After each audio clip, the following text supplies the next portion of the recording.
Concernant les applications qui sont contenues dans ce smartphone Sandokan HTC Touch Pro, il y en a beaucoup, donc on ne va pas toutes les détailler. On va peut-être parler des plus importantes. Par exemple, bien sûr, il y a le pack Office mobile dans cet appareil avec Excel mobile, Word mobile, PowerPoint et OneNote mobile. Voilà un aperçu. Voilà pour Excel mobile.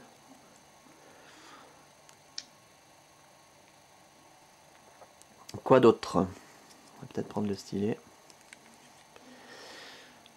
Les logiciels de GPS, TomTom 7 et Navengo iGo 8. Comme vous le voyez, c'est du Windows Mobile 6.5 ici. Hein.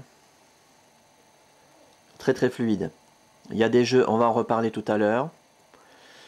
Une application d'accordeur de musique, c'est comme voilà, c'est un accordeur, donc ça peut accorder n'importe quel instrument de musique. Ça capte aussi la voix, ça joue les notes de musique. On peut choisir l'instrument qu'on veut. C'est assez impressionnant.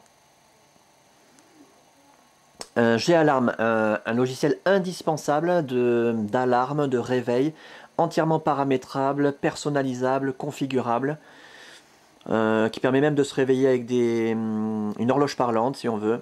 Donc on navigue comme ça d'une page à l'autre. Très fluide, indispensable.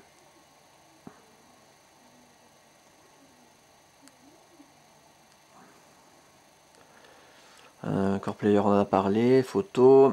Un Pocket Earth, c'est une application de géographie terrestre avec un globe terrestre en 3 dimensions qui donne la position de tous les pays, les villes et tout un tas d'informations sur chaque pays et ville. 2 applications de graphisme du style l'équivalent de Paint dans nos ordinateurs qui permettent comme ça d'écrire le genre de choses qu'on a du mal à faire avec un iPhone parce qu'il faut un écran résistif, hein, les iPhones ont un écran capacitif.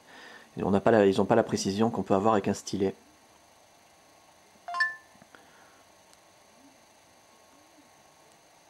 Quoi d'autre? Un logiciel d'astronomie qui permet d'avoir la position des étoiles en temps réel en fonction de la position où nous sommes. Avec le GPS d'ailleurs on peut savoir directement où on est. Avec tout un tas d'informations, on peut zoomer à volonté. Très très puissant également comme application. Et ah oui. Alors, c'est où? Voilà, 2 applications jointes, une encyclopédie et un dictionnaire. Encyclopédie qui peuvent remplacer avantageusement une connexion internet parfois. Voilà, on tape le mot qu'on veut. Par exemple, enchère. Petit clavier. Bien sûr, on peut se servir du clavier physique. Hein. Et on a tout un article sur ce qu'on cherchait. Et bien sûr, comme je vous disais, il y a quelques jeux. Quand je dis quelques, on va pas tous les détailler parce qu'en fait, il y en a un petit paquet quand même.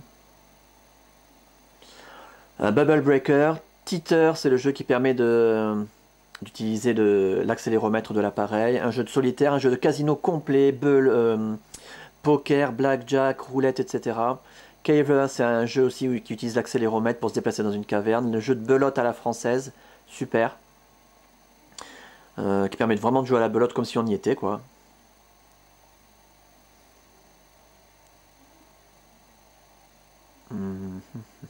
Jeu. Un jeu de domino, un jeu Funny Tools pour déformer des photos, un jeu d'échecs, un jeu de guitare, il y a des cordes qui s'affichent sur l'écran, on gratte comme si c'était une guitare, un jeu de piano pour simuler un piano, Need for Speed Undercover, c'est un jeu très réaliste de course de voiture. Si vous ne connaissez pas, renseignez-vous, hein, Need for Speed. Un autre jeu de graphisme, peut-être pour les plus petits, Lightsaber, c'est l'épée, le sabre laser de Star Wars. Un jeu de cartes, Sudoku Master, c'est un jeu de Sudoku avec des tableaux illimités. Touchdown Helicopter, c'est un jeu d'hélicoptère. Voilà, j'ai pas parlé de tout, hein, vous le découvrirez par vous-même. Voilà donc quelques détails sur les applications, les jeux et les logiciels contenus dans ce HTC Touch Pro configuré Sandokan.